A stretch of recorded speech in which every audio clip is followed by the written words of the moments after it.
ইসলামাবাদের এই বৈঠক কি সত্যি যুদ্ধ থামাতে পারবে? আমেরিকা ও ইরানের মধ্যে এত অবিশ্বাস কেন?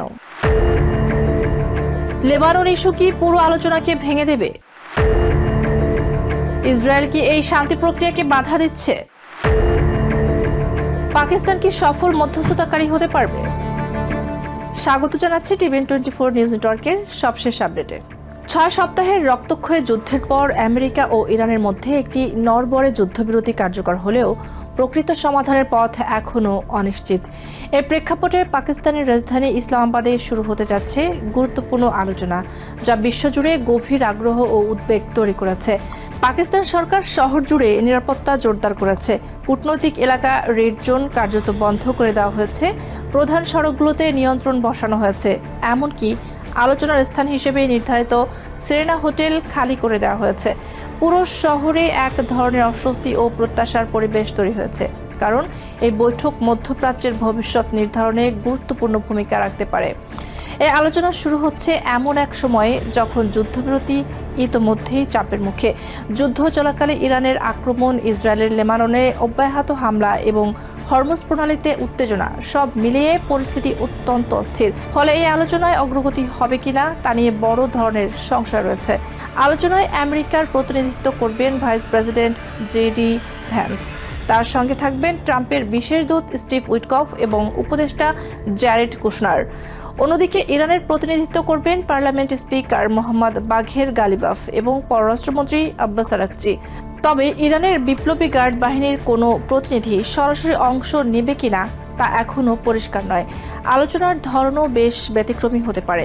দুই পক্ষ একই কক্ষে না বসে আলাদা কক্ষে থাকবে এবং পাকিস্তানের কর্মকর্তারা মধ্যস্থতাকারী হিসেবে বার্তা আদান প্রদান করবেন।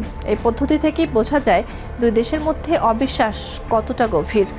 পাকিস্তান কেন এই গুরুত্বপূর্ণ ভূমিকা পাচ্ছে সেটিও গুরুত্বপূর্ণ প্রশ্ন। দেশটি একদিকে ইরানের প্রতিবেশী এবং উল্লেখযোগ্য শিয়া সংখ্যার আবাসস্থল, অন্যদিকে আমেরিকার সঙ্গেও তাদের দীর্ঘদিনের কৌশলগত সম্পর্ক রয়েছে। এছাড়া পাকিস্তানে আমেরিকার সামরিক ঘাঁটি না থাকায় ইরানের কাছে এটি তুলনামূলকভাবে নিরপেক্ষ মধ্যস্থতাকারী হিসেবে গ্রহণযোগ্য হয়েছে।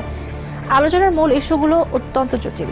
ইরান তাদের 10 দফা প্রস্তাবে হরমুজ প্রণালীর উপর নিয়ন্ত্রণ, মধ্যপ্রাচ্য থেকে আমেরিকার সেনা প্রত্যাহার এবং তাদের মিত্র গোষ্ঠীগুলোর বিরুদ্ধে হামলা বন্ধের দাবি জানিয়েছে। অন্যদিকে আমেরিকা চাইছে ইরান তাদের সমৃদ্ধ ইউরেনিয়াম সম্পূর্ণভাবে ত্যাগ করুক, যা ইরান আনুষ্ঠানিকভাবে মেনে নেয়নি। সবচেয়ে বড় বিতর্ক তৈরি হয়েছে লেবাননকে ঘিরে। ইরান বলছে যুদ্ধবিরতি পুরো অঞ্চলে প্রযোজ্য, যার মধ্যে লেবাননও রয়েছে। কিন্তু আমেরিকা ও ইসরায়েল বলছে এই চুক্তি সেখানে প্রযোজ্য নয়। এই মতবিরোধ আলোচনাকে শুরু হওয়ার আগেই জটিল করে তুলেছে। বিশ্লেষকরা বলছেন এই আলোচনার সবচেয়ে বড় বাধা হলো পারস্পরিক অবিশ্বাস। অতীতে আলোচনার সময়ও সামরিক হামলা চলতে থাকায় ইরান আমেরিকার উদ্দেশ্য নিয়ে সন্দিহান। অন্যদিকে আমেরিকা মনে করে ইরান সময় নিচ্ছে নিজেদের অবস্থান শক্ত করার জন্য। ইসরায়েলের ভূমিকা এই প্রক্রিয়া একটি বড় চ্যালেঞ্জ। যদিও তারা সরাসরি আলোচনায় অংশ নিচ্ছে না, কিন্তু লেবানন তাদের অব্যাহত হামলা পুরো প্রক্রিয়াকে ভেঙে দিতে পারে। অনেক বিশ্লেষক মনে করেন ইসরায়েল এই আলোচনাকে দুর্বল করার চেষ্টা করছে, যাতে সংঘাত দীর্ঘস্থায়ী হয়। সম্ভাব্য ফলাফল নিয়েও অনিশ্চয়তা রয়েছে। স্বল্প মেয়াদে একটি পূর্ণাঙ্গ শান্তি চুক্তি হওয়ার সম্ভাবনা কম, তবে সীমিত কিছু সমঝোতা হতে পারে, যেমন পারমাণবিক ইস্যুতে আংশিক অগ্রগতি বা হরমুজ প্রণালীতে আন্তর্জাতিক সমন্বয়ের মাধ্যমে জাহাজ চলাচল নিশ্চিত করা। একই সঙ্গে উভয় পক্ষই যুদ্ধের ক্লান্তি অনুভব করছে। দীর্ঘ সংঘাতে অর্থনৈতিক ও সামরিক চাপ বেড়েছে, যা তাদের আলোচনায় বসতে বাধ্য করেছে। এই ক্লান্তি ভবিষ্যতে কোনো সমঝোতার পথ খুলে দিতে পারে। তবে একটি বড় প্রশ্ন এখনও রয়ে গেছে, এই প্রক্রিয়ায় কে গ্যারান্টার হবে? কেন একক দেশ এই দায়িত্ব নিতে আগ্রহী নয়? ফলে সম্ভাব্য কোনো চুক্তি কার্যকর করতে আন্তর্জাতিক সমর্থন এবং জাতিসংঘের ভূমিকা গুরুত্বপূর্ণ হয়ে উঠতে পারে। ইসলামাবাদের এই আলোচনা একটি গুরুত্বপূর্ণ মোড়। এটি হয়তো দীর্ঘস্থায়ী শান্তির প্রথম ধাপ হতে পারে। আবারও ব্যর্থ হলে সংঘাত আরও তীব্র হতে পারে। তাই বিশ্ব এখন অপেক্ষা করছে এই আলোচনায় কি সত্যিই কোনো সমাধান আসবে, নাকি এটি কেবল আরেকটি অস্থায়ী বিরতি হয়ে থাকবে।